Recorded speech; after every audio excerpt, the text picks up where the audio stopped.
لن کے ساتھ جو نفی ہوتی ہے فعل مضارع میں انتہائی مؤکد، ہرگز نہیں پہنچ سکتے نیکی کے مقام کو جب تک کہ خرچ نہ کرو ان میں سے جو چیزیں تمہیں پسند ہیں۔ قمیض پھٹ گئی ہے بوسیدہ دے دو کسی کو، یہ نہیں ہے خیرات و صدقات، بلکہ جو تمہیں محبوب ہو۔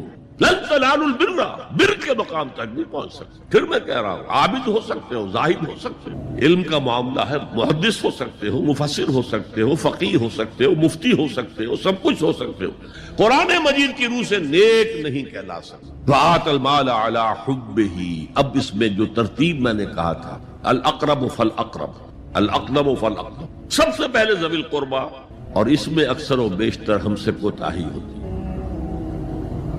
دور دراز کے لوگوں کے ساتھ نیکی ہو رہی ہے، سگے بھائی کی بیوہ اور یتیم بچے جو ہیں وہ محروم ہیں، انہوں نے اس وقت یہ کر دیا تھا، یہ کر دیا تھا۔ ظاہر بات ہے کہ رشتہ داروں سے تو شکایتیں ہوتی ہیں، یہ تو ہمیشہ ہمارے مخالف رہے جی، ان کی ہم کیسے مدد کریں؟ اگر تو اللہ کے لیے دینا ہے تو پہلا حق ان کا، من احب للہ وابغض للہ واعطى للہ ومنع للہ، اللہ کے لیے دیا ہے اگر تو اپنے اس نفس کی جو انتقام کا جذبہ ہے اس کو کچلو، اور جس کا سب سے پہلا حق ہے اس کو پہنچاؤ۔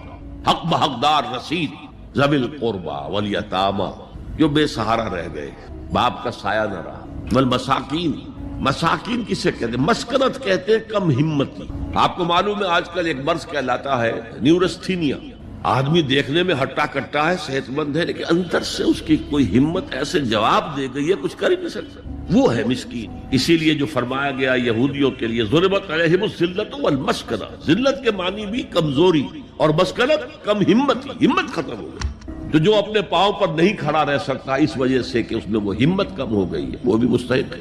وابن السبیل، اور مسافر۔ پرانے زمانے میں آپ کو معلوم ہے نہ سرائیں تھیں، نہ کچھ اور تھا، نہ ہوٹل تھے، پھر اگر کہیں راستے میں چوری ہو گئی، ڈاکہ پڑ گیا، تو آدمی جو ہے گھر میں خود ہے، کفیل ہے، اچھا ہے۔ اس وقت کی حالت ایسی ہو گئی۔ ہمارے ہاں بیگرز نے اسی کو ایک بہت بڑا بہانہ بنایا ہوا، جی میں آیا تھا وہاں سے اور یہاں سے اور میری جیب کٹ گئی، سب کچھ چلا گیا، اب مجھے واپس جانے کے لیے کرایہ چاہیے۔ اکثر و بیشتر جھوٹے کیسز ہوتے ہیں۔ اگر آپ کسی کو پکڑ لیں اور ساتھ لے کر کہیں تحقیق کراؤ تو وہ بھاگ جائے گا، پھر نہیں آئے گا اس مسجد میں۔ لیکن یہ کہ ابن السبیل یہ بھی ایک کھاتا ہے۔ والسائلین، یہ ذرا تفصیل طلب معاملہ ہے۔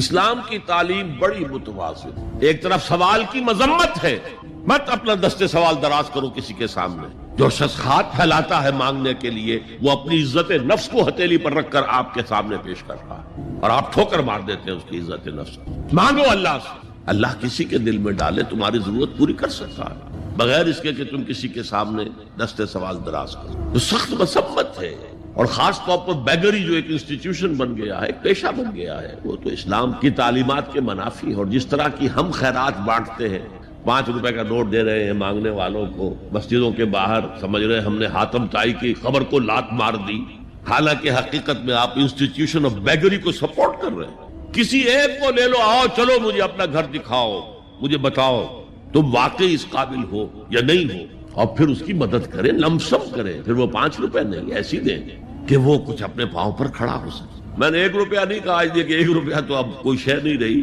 لیکن یہ کہ 5 روپے کا نوٹ بھی آپ نے تقسیم کرنے شروع کر دیے، یہ کیا ہے؟ والسائلین وفی الرقاب، لیکن دوسری طرف سائل کو جھڑکنا نہیں، ولا اما السائل فلا تنہر، جھڑکو نہیں۔ اچھا بھائی نہیں، معاف کرو، میرے پاس اس وقت آپ کی مدد کے لیے کچھ نہیں ہے، میں کچھ نہیں کر سکتا۔ تو ان دونوں کے درمیان اصل میں معاملہ ہونا چاہیے، بلکہ یہاں تک بھی فرمایا سائل کو ضرور دو، چاہے وہ گھوڑے پر سوار ہو کر تمہارے دروازے پہ آیا، کیا پتا اس کی واقعی الجھن کیا ہے۔ تو سوال کی مذمت اور سائل کو جھڑکنے کی ممانعت، حتی الامکان خالی ہاتھ نہ لوٹاؤ، اس نے اپنی عزت نفس اپنی ہتھیلی پر رکھ کر تمہاری سامنے پیش کر دیا، اسے ٹھوکر نہ مارو۔ لیکن جیسا کہ میں نے عرض کیا، یہ انسٹیٹیوشن آف بیگری جو ہے یہ ایک علیحدہ شے ہے، بالکل اس کا اس سے کوئی تعلق نہ سمجھیے۔ وفی الرقاب، رقاب جمع ہے رقبہ، گردن، فک رقبۃ او اطعام فی یوم ذی مسغبۃ یتیما ذا مقربۃ او مسکینا ذا متربہ۔ فک رقبۃ، کسی کی گردن چھڑا دینا، اس وقت سب سے بڑی اپلیکیشن اس کی تھی غلاموں کو، کنیزوں کو اپنے پیسے سے خرید کر آزاد کر دینا. بہت بڑی نیکی، بہت بڑی نیکی. اور حضرت ابو بکر رضی اللہ تعالیٰ عنہ کے دفتر فضائل میں سب سے اونچا کام یہ ہے کہ جن غلاموں کو، جن کنیزوں کو ستایا جا رہا تھا، دیئر اونرز، دیئر ماسٹرز، ان کے آقا کو حق حاصل تھا، جو چاہے کریں ان کے ساتھ، قتل کر دے، کوئی پوچھنے والا نہیں ہے. میں پہلے بھی عرض کر چکا ہوں، میری ملکیت ہے، جیسے میری بکری میری ملکیت ہے، میں نے اس کو ذبح کیا، گوشت کھا لیا، تم کون ہوتے ہو پوچھنے والے؟ میرا غلام تھا، میں نے قتل کر دیا، تم کون ہو پوچھنے والے؟ ان کو حضرت ابو بکر نے خرید کر آزاد کیا اور منہ مانگے دام دے. حضرت بلال کے لیے امیہ ابن خلف نے اتنی بڑی رقم مانگی، حضرت ابو بکر نے کہا ٹھیک ہے لو. باپ نے کہا بھی، ابو قحافہ نے، ابو بکر کو کوئی غلام خریدنا ہی تھا تو کوئی طاقتور آدمی جو کام آ سکے کہیں، اس کو خریدنا چاہیے. مجھے کیا پتا ابو بکر کس لیے خرید رہا اور کس کے لیے خرید رہا. آج کے دور میں اس کی اپلیکیشن ہوگی. کوئی شخص جو ہے اگر قرض میں اس طرح جکڑا جائے کہ لاکھ ہاتھ پاؤں مارے نکل نہیں سکتا، اس کو کوئی لمپ سم مدد دے کر اس قابل کیا جائے کہ وہ پھر اپنے پاؤں پر کھڑا ہو جائے. یہ نہیں کہ اسے آپ ہر مہینے کچھ رقم دیتے رہے مینٹیننس کے لیے، نہیں، اس سے تو وہ اسی پوزیشن میں رہے گا. یہ بعض مائنورٹی کمیونٹیز کے اندر یہ معاملہ موجود ہے. کوئی بھائی اگر گر گیا ہے کاروبار میں تو اس کی پھر ایسی مدد کی جائے. زکوٰۃ کیا ہے؟ مظاہر نیکی میں سب سے پہلا مظہر آیا تھا مال خرچ کر سکنا، خیرات، صدقات، لوگوں کی ضرورتیں پوری کرنا اپنے مال سے، ہمدردی میں اپنا مال خرچ کرنا. اس مال خرچ کرنے کے لیے ایک اور ستون کھڑا کر دیا گیا اور وہ زکوٰۃ. کم سے کم اتنا تو دینا ہی ہوگا. گویا کہ آپ کو معلوم ہے کہ کسی بوتل کا کورک اگر بند ہی رہے وہ تو بند رہے گا، اس میں سے کچھ بھی نہیں نکلے گا، ایک قطرہ بھی نہیں ٹپکے گا. ایک دفعہ کھل جائے تو امید ہے کہ کچھ اور بھی نکل آئے گا. تو زکوٰۃ، بخیل سے بخیل انسان بھی اگر مسلمان ہے اور اگر اس کو اللہ تعالیٰ کے حکم کا لحاظ ہے، پاس ہے، زکوٰۃ تو دے گا. چاہے اس کے علاوہ چیریٹی نہ ہو، چاہے اس کے علاوہ جو ہے کوئی خیرات نہ ہو، لیکن یہ زکوٰۃ تو دے گا. لیکن یہ زکوٰۃ جو ہے در حقیقت یہ بنیاد بن جاتی ہے کہ پھر دل میں سے مال کی محبت اس زکوٰۃ کی وجہ سے کم ہو. زکوٰۃ کے معنی یہ ہے پاک کرنے والی شے، تزکیہ ہے. یہ در حقیقت نفس کو پاک کرنے والی شے، طہارت نفس، قلب کے اندر سے مال کی محبت کو ختم کرنے والی شے. تو یہ دو ستون ہیں ہمارے دین. حضور کی ایک حدیث میں حضرت معاذ بن جبل رضی اللہ تعالیٰ عنہ سے مروی ہے، تو حضور نے، ویسے بہت طویل روایت ہے وہ، میں اس وقت ظاہر روایت بیان نہیں کر سکتا. حضور نے پوچھا حضرت، اس لیے کہ اس وقت خاص حالات ایسے ہو گئے تھے کہ حضور کی طبیعت میں بڑی بشاشت تھی حضرت معاذ بن جبل کے لیے رضی اللہ تعالیٰ عنہ. ایک سوال تو انہوں نے حضور سے کیا تھا، حضور نے اس کا جواب دے دیا. پھر حضور نے مزید دریائے سخاوت جوش میں آیا، حضور نے فرمایا وَإِن شِئْتَ حَدَّثْتُكَ يَا مُعَاذ بِرَأْسِ هَذَا الْأَمْرِ وَقَوَامِهِ وَضَرْبَةُ السَّنَامِ مِنْهُ. اے معاذ اگر تم چاہو تو میں بتاؤں کہ ہمارے اس دین کی جڑ کیا ہے اور ہمارے اس دین کا تنا کیا ہے. قوام، یہ درخت جو ہے نا، آپ کو معلوم ہے، درخت کی مثال سامنے رکھیں کہ درخت کی ایک جڑ ہے اور درخت کا ایک تنا ہے جس کے اوپر پھر آگے شاخیں ہوں گی، اس میں پتے آئیں گے، اسی میں پھل یا پھول لگیں گے. وہ قوام ہے، کھڑا رکھنے والی شے. یہ جو تنا ہے یہ کھڑا رکھا ہوا اس کو درخت. اور پھر یہ کہ اس کی چوٹی کیا ہے، میں تمہیں بتاؤں. تو انہوں نے کہا بے ابی و امی انت یا رسول اللہ قل لی، میرے ماں باپ آپ پر قربان ہو اے نبی صلی اللہ علیہ وسلم، ضرور بتائیے مجھے. تو فرمایا ان رأس هذا الامر، دیکھو ہمارے اس دین کی جڑ کیا ہے؟ شہادت اللہ الہ الا اللہ وان محمد رسول، یہ ہے جڑ. اور ہمارے اس دین کے معاملے کا جو تنا ہے، قوام ہے، وہ کیا ہے؟ اقام الصلاۃ و ایتاء الزکاۃ، نماز کا قائم رکھنا اور زکوٰۃ کی ادائیگی. نماز سے تعلق اللہ کے ساتھ قائم، زکوٰۃ سے تعلق اپنے ابنائے نو کے ساتھ، غربا، مساکین، جو معاش کی دوڑ میں پیچھے رہ گئے ہیں، آپ کے اپنے بھائی بند، آپ کے اعزاء، آپ کے اقربا. زکوٰۃ سے آپ کا ایک رابطہ ان سے تعلق قائم ہے. نماز سے الصلاۃ عماد الدین اور الصلاۃ معراج المومنین، اسے معراج المومنین بھی کہا گیا. نماز سے تعلق اللہ کے ساتھ، زکوٰۃ سے تعلق خلق خدا کے ساتھ، اللہ تعالیٰ کے بندوں کے ساتھ. اور یہاں زکوٰۃ کا جو لفظ آ گیا تو وہ کیجئے، پہلے جو فرمایا تھا وَآتَ الْمَالَ عَلَى حُبِّهِ ذَوِي الْقُرْبَى وَالْيَتَامَى وَالْمَسَاكِينَ وَابْنَ السَّبِيلِ وَالسَّائِلِينَ وَفِي الرِّقَابِ. اور یہاں فرمایا وَآتَ الزَّكَاةَ، اس کا مطلب یہ دو علیحدہ چیزیں. پہلے جو فرمایا ہے وہ نفل ہے، وہ ادا کرنا ہے زکوٰۃ کے علاوہ. اس لیے ایک حدیث میں بھی آتا ہے، حضور نے فرمایا صلی اللہ علیہ وسلم، ان فی المال لحقا سوى الزکاۃ۔ دیکھو مسلمانوں، یہ نہ سمجھ بیٹھنا کہ تم نے اپنے مال میں سے زکوٰۃ نکال دی تو بس اللہ کا حق پورا نکل گیا، نہیں، ان فی المال لحقا سوى الزکاۃ، تمہارے اموال میں اللہ کا حق ہے زکوٰۃ کے علاوہ بھی۔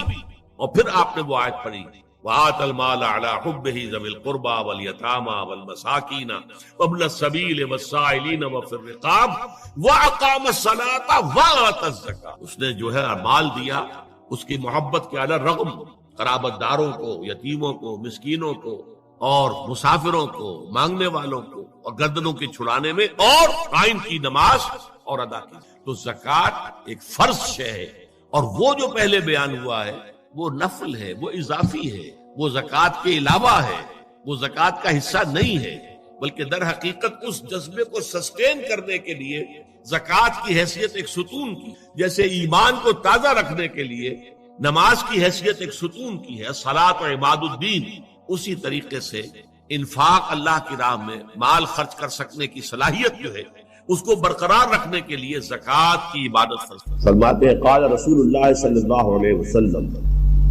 کل سلامہ من الناس علیہ صدقۃ کل یوم تطلع فیہ الشمس۔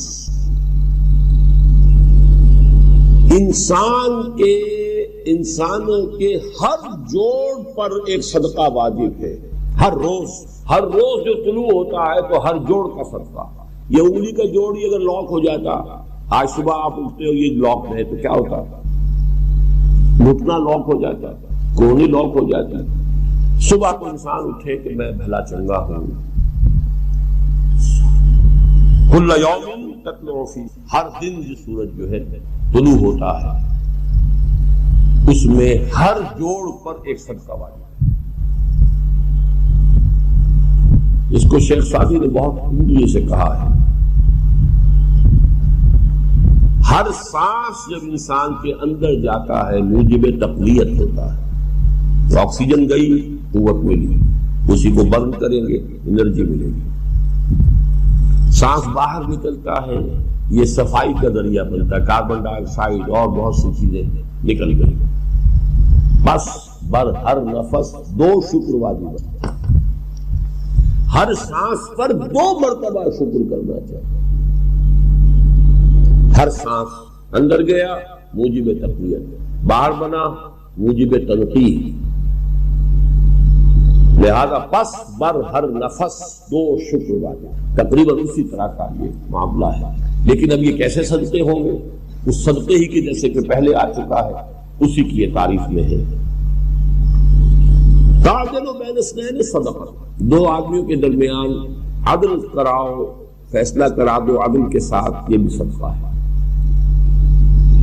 تعین الرجل فی دابتہ فتحملہ علیہا اور ترفع لہ علیہا متاعہ صدقۃ، اور تم مدد کرو کسی انسان کی اس کی سواری کے معاملے میں کہ اسے اس پر چڑھنے میں مدد دو،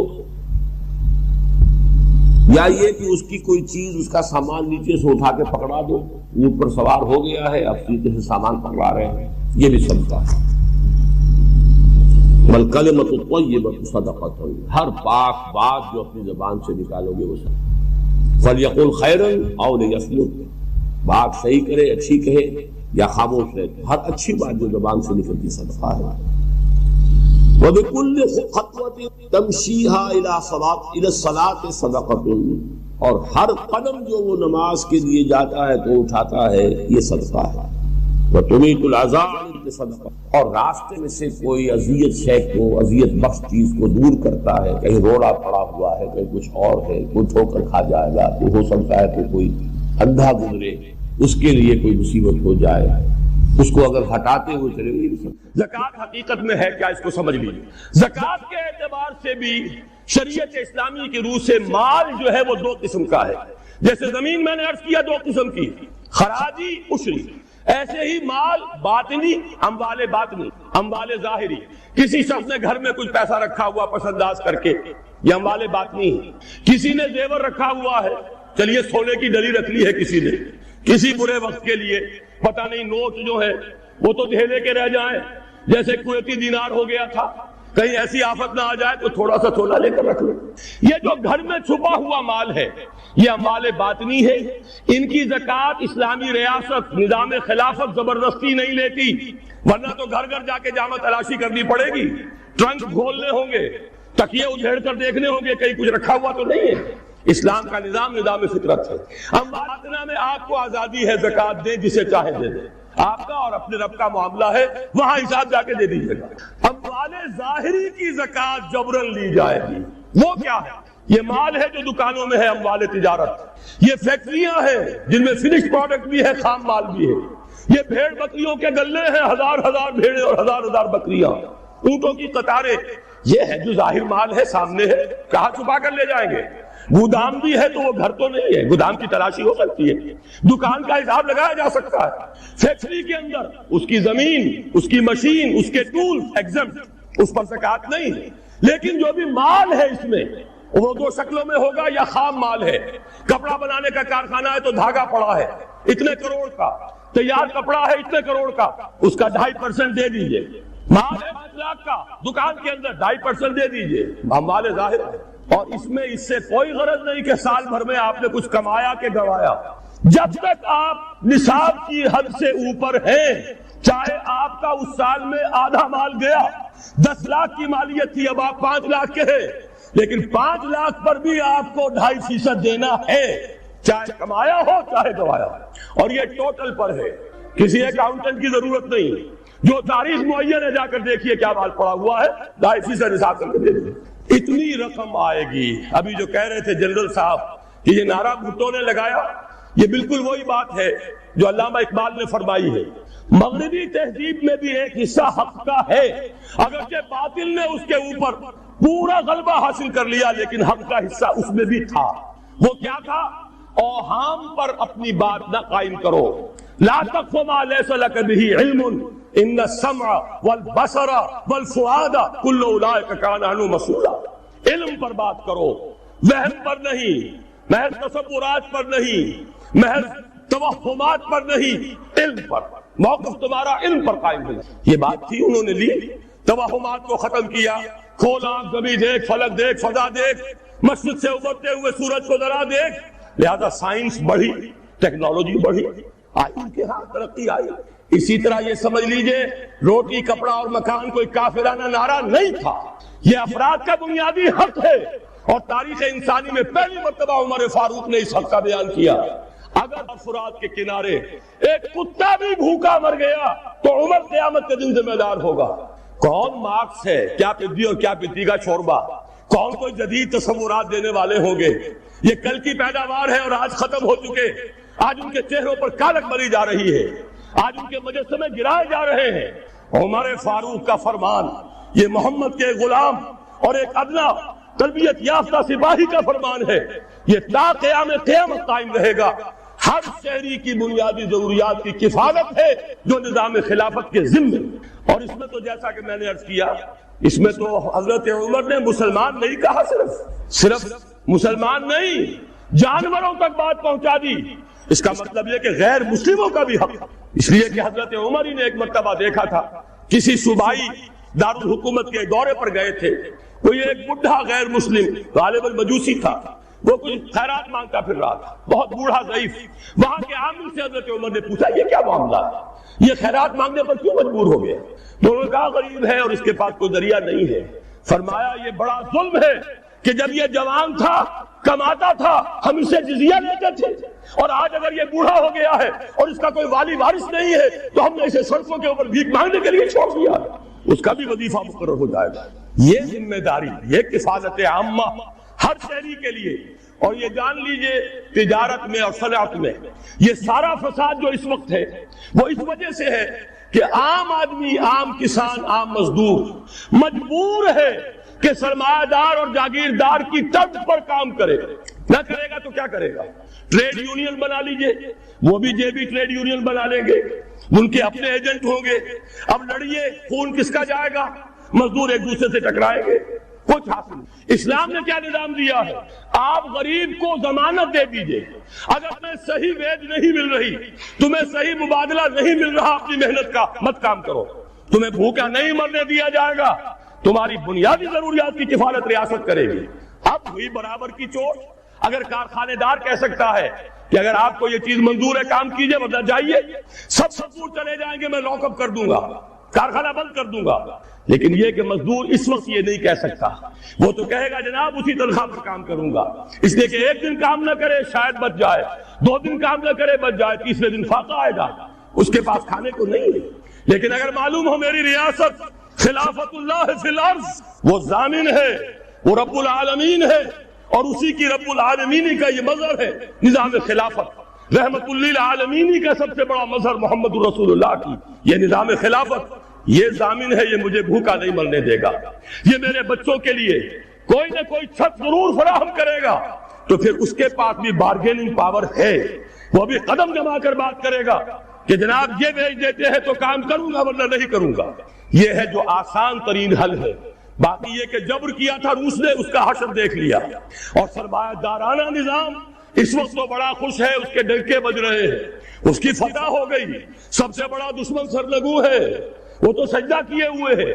لیکن یہ کہ واقعہ یہ ہے سرمایہ دارانہ نظام کے اندر جو کنٹرڈکشنز ہیں، جو تضادات ہیں، اب وہ ظاہر ہوں گے۔ جب باہر مقابلہ تھا اندر کی لڑائی ختم تھی، اب اندر سے فساد ابھرے گا، اندر سے ایکسپلوژن ہوں گے۔ یہ غیر فطری نظام، یہ غیر انسانی نظام، یہ غیر معقول نظام ختم ہو کر رہے گا۔ کاش کہ اس کی جگہ صحیح، معتدل، متوازن، عادلانہ نظام خلافت، اس کا کوئی نمونہ ہم دنیا کے سامنے پیش کر دیں۔ اس وقت پوری دنیا کی طرف ہماری ذمہ داری ہے، ساری نوع انسانی کے ہم مقروض ہیں کہ ہمارے پاس ہدایت ہے، لیکن ہم اس پر خزانے کا سانپ بن کر بیٹھے ہوئے ہیں، نہ خود عمل کرتے ہیں نہ دوسروں کے سامنے نمونہ پیش کرتے ہیں۔ ہم نے انسان کو محنت اور مشقت ہی میں پیدا کیا۔ محنت، مشقت، تکلیف یہ ہر انسان کا مقدر ہے، کرنی ہی ہے۔ فرق صرف یہ ہوتا ہے کہ کسی کی مشقت اور محنت جسمانی زیادہ ہے، اینٹیں ڈھو رہا ہے غریب، کشتی چلا رہا ہے، کسی کی محنت مشقت ذہنی زیادہ ہوتی ہے، بیٹھا ہوا تو ہے آرام کرسی پر، ریوالونگ چیئر ہے بڑی آرام دہ، لیکن اس کی جو ذہنی مشقت جو وہ کر رہا ہے، جو جسمانی مشقت کرتا ہے وہ رات کو پاؤں پھیلا کر سوتا ہے، چاہے روٹی بھی پوری نہ ملی ہو، لیکن اسے پتہ نہیں ہوتا رات کب گزر گئی۔ اور یہ دوسرے جو ہوتے ہیں انہیں رات کو بھی نیند نہیں آتی، مخملی گدیروں پر بھی نہیں آتی، انہیں ضرورت ہوتی ہے ہپنوٹکس کی بھی، سیڈیٹیوز کی بھی، ٹرینکولائزرز کی بھی، یہ ساری چیزیں وہاں چلتی ہیں، اس لیے کہ ان کی جو کوفت ہے وہ کسی اور قسم کی، لیکن بچا ہوا کوئی نہیں ہے۔ محنت، مشقت قرآن نے اتنی قسمیں کھا کر اللہ نے کہا ہے، ہم نے انسان کو، یہاں کسی انسان کی تخصیص نہیں ہے۔ محنت، مشقت، اور اس محنت مشقت کے ساتھ اس میں غالب نے ایک اور رنگ داخل کیا ہے، اس کے ساتھ غم بھی۔ مثلا حیوان اور انسان میں کیا فرق ہے؟ بیل ہے، کولو چلا رہا ہے، مشقت تو وہ بھی کر رہا ہے۔ بار برداری کا اونٹ ہے، بوجھ ڈھو رہا ہے ادھر سے ادھر تک، محنت تو وہ بھی کر رہا ہے۔ انسان محنت بھی کرتا ہے، مزید اس کو رنج اور غم جو سابقہ اس کو پیش آتا ہے۔ بیل کو پتہ بھی نہیں ہوگا میری کو اولاد بھی ہے، نسل بھی ہے، وہ کوئی بیمار ہے، کس حال میں ہے۔ گائے کو بھی اپنے بچے کی خبر ہوگی، وہ چھوٹا سا جب ہے دودھ پیتا ہے، اس کے بعد اسے کیا پتا وہ کہاں گیا کہاں نہیں ہے۔ انسان کو جو تکلیفیں جھیلنی پڑتی ہیں، جو غم جھیلنے، وہ حیوان کے لیے نہیں ہے، یہ انسان کے لیے۔ اسی لیے کہا غالب نے کہ قید حیات و بند غم اصل میں دونوں ایک ہیں، موت سے پہلے آدمی غم سے نجات پائے کیوں؟ تو یہ مشقت اور غم دونوں کو شامل کر لیجئے۔ انسان کا معاملہ حیوان سے بدتر ہے اس پہلو سے۔ کبھی کسی بیل کو، اونٹ کو وہ صدمہ نہیں ہوا ہوگا کہ بیٹا نے سینے تان کر کہا ابا جان آپ چھوڑیے، آپ کیا باتیں کرتے ہیں، آپ تک کیا دوسری باتیں کرتے ہیں، اب زمانے کا رنگ بدل گیا۔ وہ جو بوڑھے باپ کو جو اس وقت صدمہ پہنچتا ہے، یہی ہے وہ جس پر میں نے اپنی جوانی کھپائی ہے، جس میں میں نے اپنے آپ کو انویسٹ کیا ہے۔ آج یہ میرے سامنے کھڑا ہو کر کیا کہہ رہا ہے؟ اور یہ تو میں نے بڑی ہلکی مثال دی ہے، گالیاں دینے والے بھی ہیں، ماں باپ کو قتل کرنے والے بھی ہیں۔ مرتا نہیں ہے بڈھا کہ یہ مرے تو مجھے یہ ساری جائیداد ملے اور مجھے آزادی حاصل ہو۔ اے انسان، تجھے مشقت پر مشقت جھیلتے ہوئے، محنت پر محنت کرتے ہوئے ہی آگے بڑھنا ہے، اور پھر اپنے رب کے حضور میں پیش ہونا ہے۔ یہ اور مصیبت ہے، کسی اونٹ اور کسی بیل سے محاسبہ نہیں ہے وہاں۔ اس روز کہے گا کافر کاش میں مٹی ہوتا، انسان بنا ہی نہ ہوتا، جسے آج ہم بہت بڑا شرف سمجھ رہے ہیں، شرف انسانیت۔ کاش کہ میں مٹی، یہ انسان کی حیثیت مجھے دی ہی نہ جاتی کہ میں آج یہاں کھڑا ہوں جواب دے کے۔ حضور نے فرمایا کل نفس یغدو فبائع نفسہ فموتقھا وموبقھا، ہر انسان جب صبح آنکھ کھلتی ہے رات کے سونے تک وہ اپنے آپ کو بیچتا ہے. کوئی جسمانی مشقت اپنی بیچ رہا ہے, شام کو 100 روپے لے کر آیا ہے, اس نے اپنی جسمانی محنت بیچی ہے نا.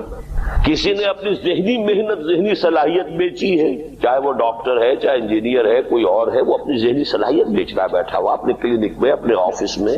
بائع النفسہ اپنے آپ کو بیچتا ہے. یہ بیچنا تو ہر ایک کا ہے, ہر شخص بیچ رہا ہے اپنے آپ کو.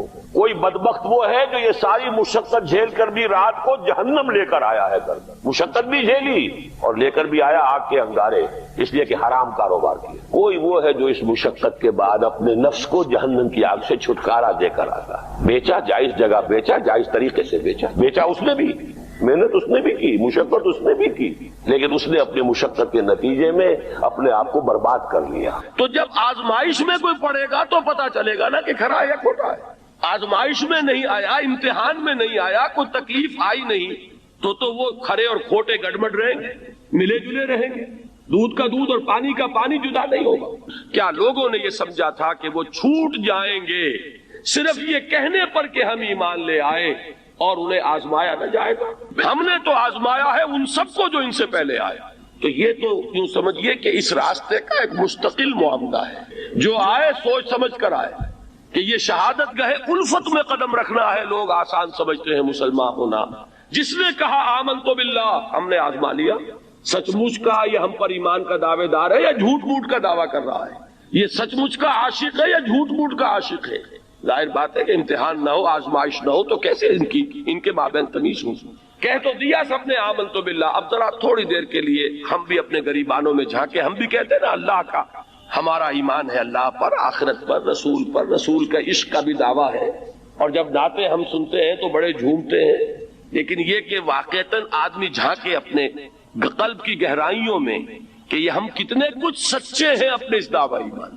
جہاں کوئی معاملہ آیا, اگر ہم اس دین کے اس حکم پر عمل کرتے ہیں تو اتنا نقصان ہوتا ہے, اس حکم کو پیچھے ڈال دیں تو اتنا نفع ہوتا ہے. سچ بتائیے کہ ہم میں سے اکثریت کا فیصلہ کس بات کی طرف جائے گا؟ دین کا حکم پس پشت, دنیاوی مفاد وہ مقدم. تو معلوم ہو گیا کہ ہمارا یہ دعویٰ جو ہے اللہ پر ایمان کا اور آخرت کے یقین کا جھوٹا دعویٰ ہے. کیوں اللہ کی طرف سے یہ چیزیں آ رہی؟ دیکھو, کوئی مصیبت تم پر نہیں آ سکتی, نہیں آتی مگر اللہ کے عزیز. وَمَن يُؤْمِن بِاللَّهِ, اور جو شخص اللہ پر ایمان رکھتا ہو يَهْدِ قَلْبَهُ, اللہ اس کے دل کو ہدایت دے دیتا ہے, اس کے دل کو سکون عطا کر دیتا ہے. وہ راضی برضائے رب ہو جاتا ہے. اس میں شکوہ نہیں رہتا, اس میں شکایت نہیں ہوتی, اس میں تلخی نہیں ہوتی. کیوں ہو گیا, کیسے ہو گیا, کیوں ہو گیا, نہیں ہونا چاہیے, نہیں گیا. یہ سارا جو پیچ آدمی کھاتا رہتا ہے نا اندر ہی اندر, وہ جو پیچ کھا رہا ہے, یہ سب سے اسے نجات مل گئی. پہلی بات یہ کہ یہ اللہ کی طرف سے آزمائش کے طور پر آتی ہے. آزمائش, میرا بندہ اس پر صبر کرتا ہے یا نہیں, یا میرے خلاف بکواس کرنے پر آمادہ ہو جاتا ہے. اللہ تو ایسا ہے, اللہ نے تو ہم پر کبھی کرم کیا ہی نہیں ہے, اللہ تو ظالم, معاذ اللہ معاذ اللہ معاذ اللہ. کہیں ایسا تو نہیں. میرا بندہ جو ہے تکلیف کو جھیلتا ہے میری وجہ سے, یہ سمجھ کے کہ اللہ کی طرف سے آئی. یہ صبر جو ہے یہ بہت بڑی کامیابی ہے اگر انسان کو حاصل ہو. اور اس صبر کے نتیجے میں دو اور باتیں پیدا ہوتی ہیں. یہ مضامین علیحدہ علیحدہ دروس کے اندر آتے رہے ہیں, لیکن آج ایک نئے عنوان کے تحت جمع ہو کر آ رہے ہیں. پہلی بات یہ ہوتی ہے کہ یہ امتحان کا نتیجہ کیا نکلتا ہے کہ آپ نے ایک امتحان پاس کیا تو آپ کے اگلے درجے میں ترقی ہو جاتی ہے. 5ویں کا امتحان پاس کر لیا نا تو 6ٹھی میں جائیں گے. اب 6ٹھی کا امتحان پاس کریں گے تو 7ویں میں جائیں گے. 7ویں کا پاس کریں گے تو 8ویں میں. درجہ بدرجہ انسان کی دینی, ایمانی اور روحانی ترقی کا ذریعہ یہ آزمائش میں. جتنا اس میں صبر ہوگا, جتنا اس میں تسلیم و رضا جو ہے آپ حاصل کرتے جائیں گے تو آپ کے درجے بلند ہوتے چلے جائیں گے. آپ کا امتحان کڑے سے کڑا آئے گا, بڑے سے بڑا آئے گا, مشکل سے مشکل تر آئے گا. ایک وقت میں ایم اے کا امتحان بھی آپ کو دینا ہوگا, ایک وقت میں ہو سکتا ہے پی ایچ ڈی کے لیے تھیسس آپ لکھیں, پھر اس کے اوپر جو ہے ٹیم بیٹھی ہوئی اور آپ سے وہ بحث کرے, جرا کرے آپ سے, وہ بھی کرنا ہوگا. لیکن یہ کہ اگر پرائمری ہی میں فیل ہو گئے تو اس کا سوال ہی پیدا نہیں ہوتا کہ کبھی آپ ایم اے کا یا پی ایچ ڈی کا تھیسس بھی لکھیں. اور اسی کو دوسرے انداز میں کہا گیا ہے قرآن مجید میں, وَلَيُبْلِيَ الْمُؤْمِنِينَ مِنْهُ بَلَاءً حَسَنًا. اصل میں ابلا کہتے ہیں, بلا یبلو جو ہے عربی زبان میں آتا ہے آزمانا. خلق الموت والحیات لیبلوکم ایکم احسن عملا. یہی معنی ابتلا کے میں، ابتلا یبتلی آزمانا.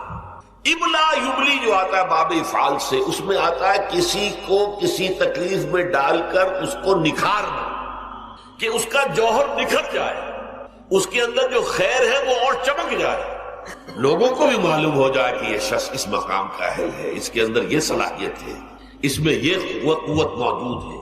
تو یہ گویا کہ اہل ایمان کی صلاحیتوں کو نکھارنے کے لیے اور ان کے درجات کی ترقی کے لیے بھی اللہ تعالیٰ دنیا کے اندر یہ مصیبتیں اور امتحانات جو ہیں آزمائش کے حوالے سے افراد پر بھی اجتماعی طور پر بھی لاتا ہے. اور ایک اس کا اور بھی ہے، اہل ایمان پر اس طرح کی ابتلا و آزمائش کی ایک نوعیت اور بھی ہے، اور وہ یہ ہے کہ جو بھی آپ سے غیر ارادی طور پر یا یہ کہ آپ نے کوئی گناہ ارادی طور پر بھی کر لیا، اللہ تعالیٰ اس کی سزا اسی دنیا میں دے کر آخرت کی سزا سے محفوظ کر دیتا.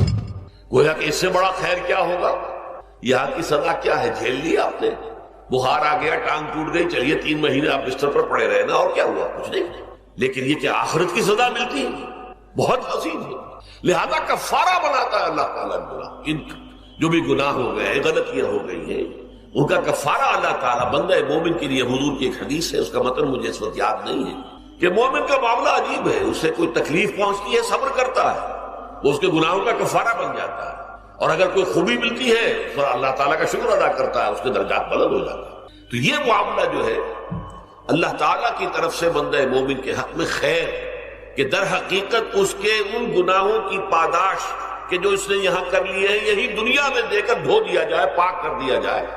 جیسے آپ کو معلوم ہے دھوبی جو ہے کپڑے کو بھٹی میں چڑھاتا ہے، گرم پانی میں ڈالتا ہے، نہیں ڈالتا، تاکہ اس کا میل نکلے، اس کے آگے پٹکتا بھی ہے ذرا اس کو تاکہ وہ میل اچھی طرح چھٹ جائے اس سے.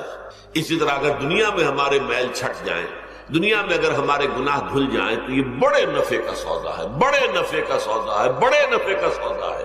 اس اعتبار سے آپ غور کیجئے کہ اگر یہ حقائق ہمارے سامنے رہے تو کیا کوئی تکلیف دنیا کی ہمیں بھاری محسوس ہو؟ دیکھو کہ اس دنیا میں اس وقت ہو کیا رہا، اور اسی کے لیے وہ حدیث میں سنایا کرتا ہوں. آج تو یہ درس قرآن میں بات آ گئی ہے.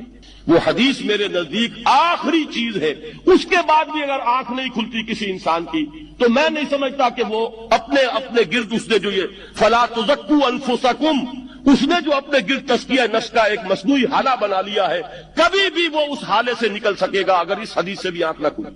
اور وہ حدیث کیا ہے؟ مولانا اشرف علی تھانوی نے اس کو اپنے جو خطبات جمعہ ہیں ان میں نقل کیا ہے، بیہقی کی روایت ہے. اوحى اللہ عز وجل الى جبرائیل علیہ الصلوۃ والسلام ان اقلب مدینۃ کذا وکذا باہلھا.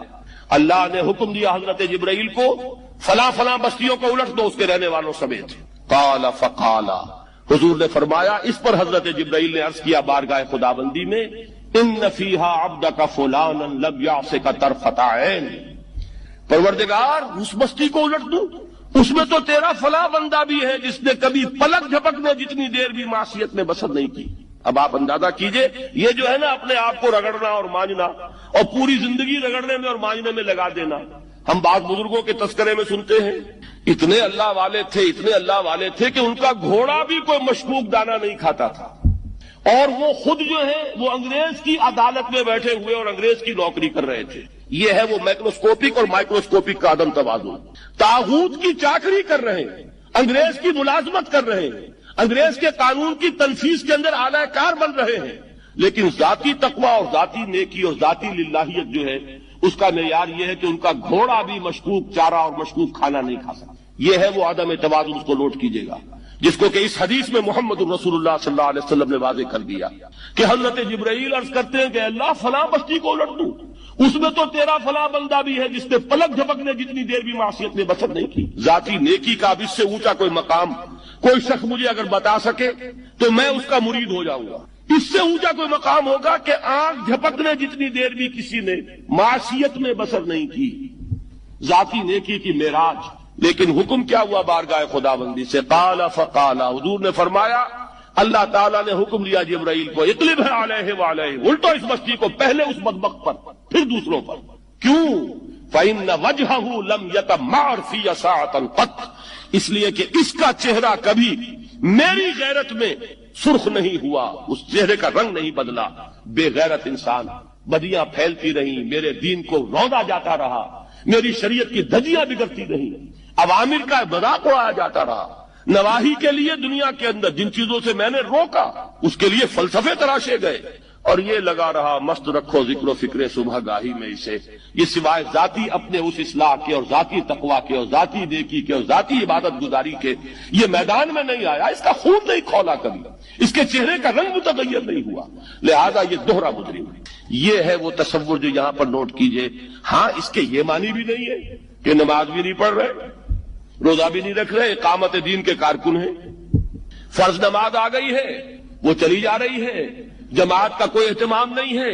اب یہ دو انتہائیں ہیں، ایک انتہا یہ کہ وہ تزکیہ نفس جو ہے اسی میں وہ رگڑنے اور مانجنے کا عمل جاری ہے، ایک یہ کہ اس کا سرے سے کوئی تعلق ہی نہیں، اپنی ذات سے بحث ہی نہیں۔ وہ کیفیت وہ ہو گئی ہے جو یہود کی آئی ہے قرآن مجید میں کہ تامرون الناس بالبر وتنسون انفسکم وانتم تتلون الکتاب، کیا تم لوگوں کو نیکی کا حکم دیتے اور اپنے آپ کو بھول جاتے ہو؟ یہ دوسری انتہا ہے۔ پھر وہی بات عرض کروں گا، وہی بال سے زیادہ باریک اور تلوار کی دھار سے زیادہ تیز راستہ ہے جس پہ چلنا ہوگا کہ نہ یہ ہو کہ وہ مبالغہ ہو رہا ہو، اپنی ذاتی اصلاح میں تو مبالغہ کی حد تک آگے جا رہے ہیں، اور دوسرے یہ کہ اپنے دین کی تبلیغ و اشاعت، اقامت دین کی جدوجہد اس کا کھانا ہی نہیں کھولا زندگی میں، وہ کھاتا ہی نہیں کھلا۔ یہ ایک انتہا ہے۔ دوسری انتہا یہ ہے کہ انسان یہ سمجھے اپنے آپ کو کہ میں تو مجاہد فی سبیل اللہ اور دین کا کارکن اور دین کا میں اللہ کے دین کو قائم کرنے کی جدوجہد کرنے والا ہوں، جبکہ حال یہ ہو کہ جو کبائر ہیں وہ بھی زندگی میں موجود ہوں۔ ظاہر بات ہے فرض کا ترک کبیرہ ہے، نماز فرض چھوڑی تو کبیرہ گناہ کا ارتکاب ہو گیا، وہ تو کبائر میں آ جائے گا۔ فرائض کا ترک کر دینا کبیرہ گناہ شمار ہوگا۔ اسلامی معاشرے یا ریاست کا جو پہلا ستون ہے، رکن رکین، وہ تو سورہ حجرات کی پہلی آیت میں آ گیا، اللہ اور اس کے رسول کی اطاعت بلا چون و چرا، جہاں حکم خدابندی اور حکم رسول آ جائے رک جانا، کوئی قانون قاعدہ، کوئی اللہ کی کتاب اور رسول کی سنت کے منافی نہ ہو۔ لیکن یہ دستوری اور قانونی بنیاد ہے۔ ملی زندگی، حیات ملی میں ایک اور ضرورت بھی ہو، اس لیے کہ انسان میں جذبات بھی، مختلف افراد کو جوڑنے کے لیے ایک سیمنٹ سبسٹنس چاہیے، اور وہ جذباتی، کسی شخصیت کے ساتھ جذباتی لگاؤ، کسی قومی ہیرو کے ساتھ محبت، یہ باندھتی ہے ایک دوسرے، ان کے نقش قدم پر چلنے کی کوشش، انہیں امیٹیٹ کرنا، گاندھی کا انداز اختیار کرنا، نہرو کیپ اختیار کرنا، جناح کیپ اختیار کرنا، نہرو کٹ واسکٹ پہننا، ماؤ زیتون کا جیکٹ پہننا، سب کیا ہے؟ پھر 50 گز اونچے مجسمے گاندھی کے بنانا، ماؤ زیتون کے بنانا، اسٹالن کے بنانا، کس لیے؟ تاکہ عظیم شخصیت کی چھاپ پڑ جائے لوگوں پر، ان کے جذبات جو ہیں ان میں ایک شخصیت سے محبت، ایک شخصیت سے عقیدت رچ بس جائے اور یہ انہیں جوڑ دیا۔ یہ ایک ضرورت ہے، اسی لیے میں نے آپ کو یہ ساری مثالیں بتائیں۔ کیوں بتائیں؟ یہاں تک کہ اگر کوئی ہیرو نہ ہو تو ہیرو بنانا پڑتا، تاکہ اس ہیرو کی ہیرو ورشپ کا لفظ تو بہرحال ہمارے لیے درست نہیں ہے، لیکن اس ہیرو سے محبت، اس کے اتباع کا جذبہ، اس کا احترام، اس کا ادب، یہ در حقیقت انسانی ثقافت اور تہذیب کی بنیاد بنتی ہے۔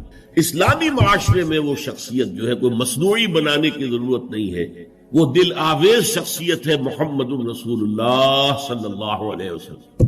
ان کی محبت، اللہ کی محبت کے بعد رسول کی محبت، اور پھر ساری محبتیں ان کے تابع۔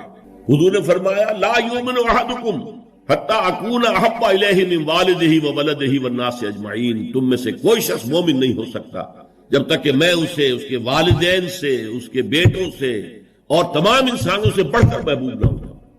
اور قرآن مجید میں آپ کو معلوم ہے آیت نمبر 24 سورہ توبہ کی، وہاں تو بہت زبردست دھمکی آئی ہے، قل ان کان آباؤکم وابناؤکم واخوانکم وازواجکم وعشیرتکم واموال اقترفتموها وتجارۃ تخشون کسادها ومساکن ترضونها احب الیکم من اللہ ورسولہ وجہاد فی سبیلہ فتربصوا حتی یاتی اللہ بامرہ واللہ لا یہدی القوم الفاسقین۔ اے نبی ان سے کہہ دیجئے دیکھو سن رکھو، اگر تمہیں اپنے باپ، اپنے بیٹے، اپنی بیویاں، اپنے رشتہ دار، اپنے بھائی، اور وہ مال جو تم نے بڑی محنت سے جمع کیے ہیں، اور وہ کاروبار جن میں کساد کا، مندے کا خوف رہتا ہے، اور وہ حویلیاں اور کوٹھیاں اور محل جو تم نے بنائے ہیں بہت محبوب ہیں.